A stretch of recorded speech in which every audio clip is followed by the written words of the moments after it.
Praise the lord. ಕರ್ತನಲ್ಲಿ ಪ್ರಿಯ ದೇವ ಜನರೇ, ನಿಮ್ಮೆಲ್ಲರಿಗೂ ನಮ್ಮ ರಕ್ಷಕನಾದ ಯೇಸು ಕ್ರಿಸ್ತನ ಹೆಸರಿನಲ್ಲಿ ವಂದನೆ ಹಾಗೂ ಈ ದಿನದ ವಾಕ್ಯ ಧ್ಯಾನಕ್ಕಾಗಿ ಸ್ವಾಗತ. ಪ್ರಾರ್ಥನೆ ಮಾಡಿಕೊಳ್ಳೋಣ. ಪರಿಶುದ್ಧನಾದ ಪರಲೋಕದ ತಂದೆಯೇ, ಸರ್ವ ಸೃಷ್ಟಿಕರ್ತನೆ, ನಿಮ್ಮ ಪರಿಶುದ್ಧ ನಾಮಕ್ಕೆ ಸ್ತೋತ್ರವಾಗಲಿ.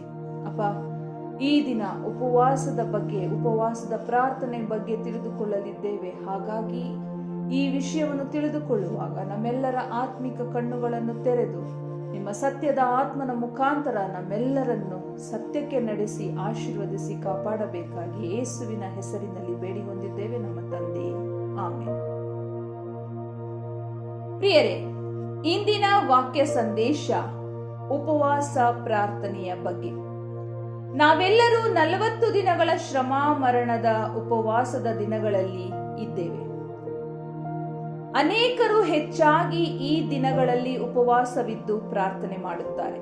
ಕಾರಣ, ತಮ್ಮ ಅಗತ್ಯತೆಗಳನ್ನು, ಅವಶ್ಯಕತೆಗಳನ್ನು ಪ್ರಾರ್ಥಿಸುವುದರ ಮೂಲಕ, ತಂದೆಯಾದ ದೇವರ ಮೂಲಕ ಪೂರೈಸಿಕೊಳ್ಳಲು. ಪ್ರಿಯರೇ, ಮೊಟ್ಟ ಮೊದಲನೇದಾಗಿ ನಾವು ಉಪವಾಸ ಪ್ರಾರ್ಥನೆ ಯಾಕೆ ಮಾಡಬೇಕು? ಮೊದಲನೇದಾಗಿ ನಾವು ಉಪವಾಸ ಪ್ರಾರ್ಥನೆ ಯಾಕೆ ಮಾಡಬೇಕು? ಯಾಕಂದ್ರೆ ನಾವು ಆತನವರು, ಆತನಿಂದ ಆರಿಸಲ್ಪಟ್ಟವರು, ಆತನ ಜನರು ಆಗಿದ್ದೇವೆ. ಹಾಗಾಗಿ ನಾವು ಉಪವಾಸ ಪ್ರಾರ್ಥನೆ ಮಾಡಬೇಕು. ಆತನನ್ನು ಹುಡುಕಲು, ಆತನಿಗೆ ಹತ್ತಿರವಾಗಲು ನಾವು ಉಪವಾಸ ಪ್ರಾರ್ಥನೆ ಮಾಡಬೇಕು. ಅಂದ್ರೆ ದೇವರಿಗೆ ಹತ್ತಿರ ಆಗೋದಕ್ಕೋಸ್ಕರ, ಆತನ ದರ್ಶನವನ್ನು ನಾವು ಬಯಸುವವರಾಗಿರಬೇಕು. ಆತನನ್ನು ಪೂರ್ಣ ಹೃದಯದಿಂದ ಪ್ರೀತಿಸಿ ಆತನ ಕೃಪೆಗೆ ಪಾತ್ರರಾಗಲು ಉಪವಾಸ ಪ್ರಾರ್ಥನೆ ಮಾಡಬೇಕು. ಮತ್ತು ನಮ್ಮ ಪಾಪಗಳ ಕ್ಷಮೆಗಾಗಿ ಉಪವಾಸ ಪ್ರಾರ್ಥನೆ ಮಾಡಬೇಕು. ನಾವು ಉಪವಾಸ ಪ್ರಾರ್ಥನೆ ಮಾಡುವಾಗ ಅನೇಕರು ತಮ್ಮ ವಿವಿಧ ಅಗತ್ಯತೆಗಳಿಗಾಗಿ ಉಪವಾಸ ಮಾಡ್ತಾರೆ. ಆದರೆ ನಾವು ನಮ್ಮ ಅವಶ್ಯಕತೆಗಳಿಗಾಗಿ ಉಪವಾಸ ಪ್ರಾರ್ಥನೆ ಮಾಡುವುದನ್ನ ಬಿಟ್ಟು ನಮ್ಮ ತಪ್ಪು, ಅಪರಾಧ, ಪಾಪಗಳ ಕ್ಷಮೆಗಾಗಿ ನಾವು ಉಪವಾಸ ಪ್ರಾರ್ಥನೆ ಮಾಡಬೇಕು. ನಮ್ಮ ಜೀವಿತದಲ್ಲಿ ನಮಗೆ ಅಗತ್ಯವಿರುವ ವಿಷಯಗಳಿಗಿಂತಲೂ ಬಹಳ ಪ್ರಾಮುಖ್ಯವಾದದ್ದು ನಮ್ಮ ಪಾಪಗಳಿಗೆ ಬೇಕಾದಂತ ಕ್ಷಮಾಪಣೆ. ಅದಕ್ಕಾಗಿ ನಾವು ನಮ್ಮ ಹೃದಯದಲ್ಲಿ ಉಂಟಾಗುವ ಪಶ್ಚಾತ್ತಾಪದ ಮೂಲಕ ನಾವು ಉಪವಾಸ ಪ್ರಾರ್ಥನೆಯನ್ನ ಮಾಡಬೇಕು. ಮತ್ತು ಶೋಧನೆಗಳನ್ನ ಜಯಿಸಲು ನಾವು ಉಪವಾಸ ಪ್ರಾರ್ಥನೆ ಮಾಡಬೇಕು. ಪ್ರಿಯರೇ, ಮತ್ತಾಯನು ಬರೆದ ಸುವಾರ್ತೆ 4ನೇ ಅಧ್ಯಾಯ 1ನೇ ವಚನದಲ್ಲಿ ಈ ರೀತಿಯಾಗಿ ಬರೆಯಲ್ಪಟ್ಟಿದೆ: ಆಗ ಯೇಸು ಸೈತಾನನಿಂದ ಶೋಧಿಸಲ್ಪಡುವುದಕ್ಕಾಗಿ ಆತ್ಮನು ಆತನನ್ನು ಅಡವಿಗೆ ಒಯ್ದನು.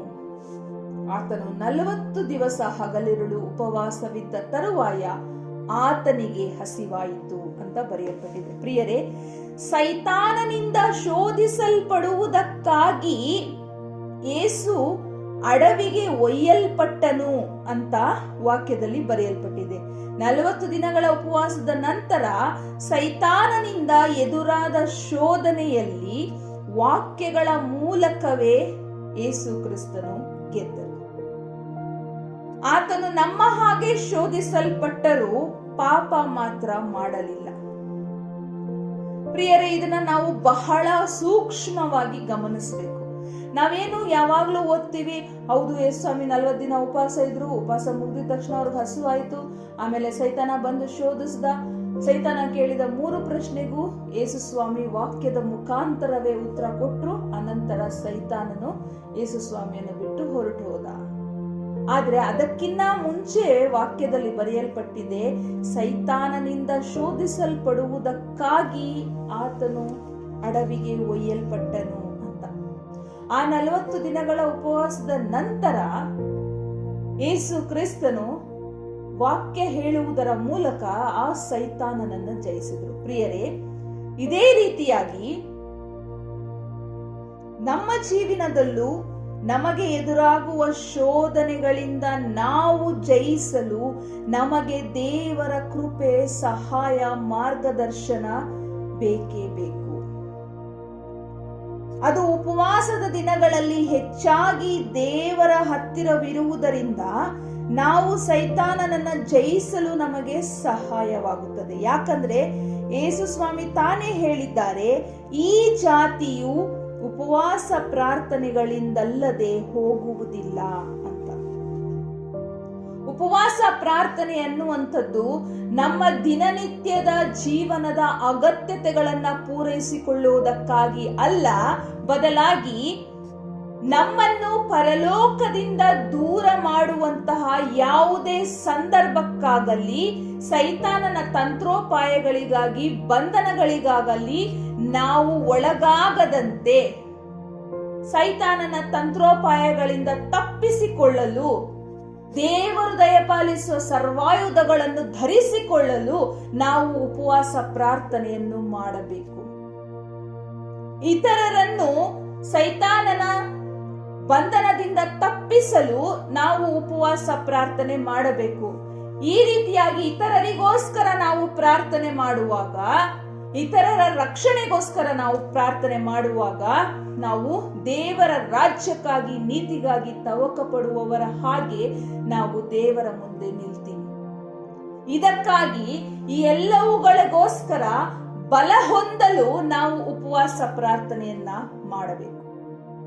ವಾಕ್ಯದಲ್ಲಿ ಬರೆಯಲ್ಪಟ್ಟಿದೆ, ನಮಗೇನೇನು ಅವಶ್ಯಕತೆ ಇದೆ ಅಂತ ದೇವರಿಗೆ ಗೊತ್ತು. ಅದು ಯಾವಾಗ ಆತನ ನಮಗೆ ದಯಪಾಲಿಸಬೇಕು ಅಂತ ಅನ್ಕೊಂಡಿರ್ತಾರೋ ಆವಾಗ ಅವರು ಖಂಡಿತ ಅದನ್ನ ನಮಗೆ ಕೊಟ್ಟೆ ಕೊಡ್ತಾರೆ. ಆದ್ರೆ ಅದಕ್ಕೂ ಮುಂಚೆ ದೇವರೇನ್ ಹೇಳಿದ್ದಾರೆ, ನೀವು ದೇವರ ರಾಜ್ಯಕ್ಕಾಗಿ, ನೀತಿಗಾಗಿ ತವಕ ಪಡ್ರಿ ಅಂತ ಹೇಳಿದ್ದಾರೆ. ನಾವು ಇದನ್ನ ಮಾಡಬೇಕಾದ್ರೆ ದೇವರು ಈ ಲೋಕದಲ್ಲಿ ನಮಗೆ ಏನ್ ಅಗತ್ಯ ಇದೆ, ಯಾವುದನ್ನ ಯಾವಾಗ ದಯಪಾಲಿಸಬೇಕು ಅನ್ನೋದು ದೇವರ ಚಿತ್ತಕ್ಕೆ ಸರಿಯಾಗಿ ಕಾಣುತ್ತೋ ಆಗ ಅವರು ಅದನ್ನ ನಮಗೆ ಖಂಡಿತವಾಗಿ ದಯಪಾಲಿಸ್ತಾರೆ. ಹಾಗಾಗಿ ಪ್ರಿಯರೇ, ಎಷ್ಟೋ ಜನರು ತುಂಬಾ ಕಷ್ಟಪಟ್ಟು ಉಪವಾಸ ಇದ್ದು, ನಮ್ಗೆ ಇದಾಗ್ಬೇಕು, ನಮ್ಗೆ ಅದಾಗ್ಬೇಕು, ಮನೆ ಕಟ್ಟಬೇಕು, ಮಕ್ಕಳಿಗೆ ಮದುವೆಗಳಾಗ್ಬೇಕು, ಮಕ್ಕಳಿಗೆ ಮಕ್ಕಳುಗಳಾಗ್ಬೇಕು, ಅಥವಾ ಎಜುಕೇಶನ್ ಕಂಪ್ಲೀಟ್ ಆಗ್ಬೇಕು, ಕೆಲಸ ಸಿಗ್ಬೇಕು, ಲೋನ್ ಆಗ್ಬೇಕು, ಇನ್ನೊಂದು ಮತ್ತೊಂದು, ಆರೋಗ್ಯ ಸರಿ ಹೋಗ್ಬೇಕು, ಎಷ್ಟು ಕಾರಣಗಳಿಂದ ನಾವು ಉಪವಾಸ ಪ್ರಾರ್ಥನೆ ಮಾಡ್ತಾ ಇದ್ದೀವಿ, ಖಂಡಿತ ಮಾಡ್ತಾ ಇದ್ದೀವಿ. ಆದ್ರೆ ಅವುಗಳನ್ನೆಲ್ಲ ನಾವು ದೇವರ ರಾಜ್ಯಕ್ಕೋಸ್ಕರ ಸಮರ್ಪಿಸೋದಾದ್ರೆ ಖಂಡಿತವಾಗಿ ಈ ಲೋಕದಲ್ಲಿ ನಮಗೆ ಯಾವುದರ ಅವಶ್ಯಕತೆ ಇದೆ, ದೇವರು ತಾನೇ ನಮಗದನ್ನ ಸಮರ್ಪಿಸ್ತಾರೆ. ಅದನ್ನ ದಯವಿಟ್ಟು ಜ್ಞಾಪಕದಲ್ಲಿಟ್ಕೊಳ್ಳಿ. 2ನೇ ಪೂರ್ವಕಾಲ ವೃತ್ತಾಂತ 7ನೇ ಅಧ್ಯಾಯ 14ನೇ ವಚನ, ನನ್ನವರೆಂದು ಹೆಸರುಗೊಂಡ ನನ್ನ ಪ್ರಜೆಗಳು ತಮ್ಮನ್ನು ತಗ್ಗಿಸಿಕೊಂಡು ತಮ್ಮ ಕೆಟ್ಟ ನಡತೆಯನ್ನು ಬಿಟ್ಟು ತಿರುಗಿಕೊಂಡು ನನ್ನನ್ನು ಪ್ರಾರ್ಥಿಸಿ ನನ್ನ ದರ್ಶನವನ್ನು ಬಯಸುವುದಾದರೆ ನಾನು ಪರಲೋಕದಿಂದ ಲಾಲಿಸಿ ಅವರ ಪಾಪಗಳನ್ನು ಕ್ಷಮಿಸಿ ಅವರ ದೇಶದಲ್ಲಿ ಆರೋಗ್ಯವನ್ನು ದಯಪಾಲಿಸುವೆ.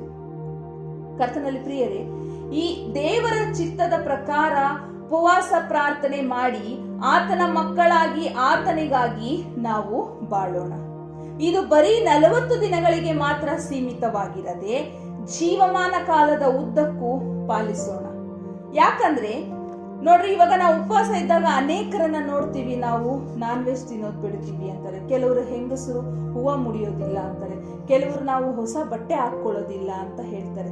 ಇದನ್ನೆಲ್ಲ ಮಾಡ್ರಿ ಅಂತ ದೇವ್ರು ಹೇಳಿಲ್ಲ. ಅದ್ರ ಬದಲಾಗಿ ದೇವ್ರು ಏನ್ ಹೇಳಿದ್ದಾರೆ, ನಮ್ಮ ಶತ್ರುಗಳನ್ನ ನಾವು ಪ್ರೀತಿಸೋದಾಗಿರ್ಬೋದು, ನಮಗೆ ಹಿಂಸೆ ಕೊಡೋರಿಗೋಸ್ಕರ ನಾವು ಪ್ರಾರ್ಥನೆ ಮಾಡೋದಾಗಿರ್ಬೋದು, ಕಷ್ಟದಲ್ಲಿ ಇರೋರಿಗೆ ನಮ್ಮ ಕೈಲಾದಷ್ಟು ಸಹಾಯ ಮಾಡೋದಾಗಿರ್ಬೋದು, ಅಕಸ್ಮಾತ್ ದುಡ್ಡು ಕಾಸಿನ ಮೂಲಕ ಆಗ್ಲಿ ಇನ್ಯಾವುದ್ರ ಮೂಲಕ ಆಗ್ಲಿ ನಾವು ಸಹಾಯ ಮಾಡಕ್ಕಾಗದೆ ಇದ್ರು ಅಂಥವ್ರಿಗೋಸ್ಕರ ನಾವು ಪ್ರಾರ್ಥಿಸಬಹುದು ಕುತ್ಕೊಂಡು.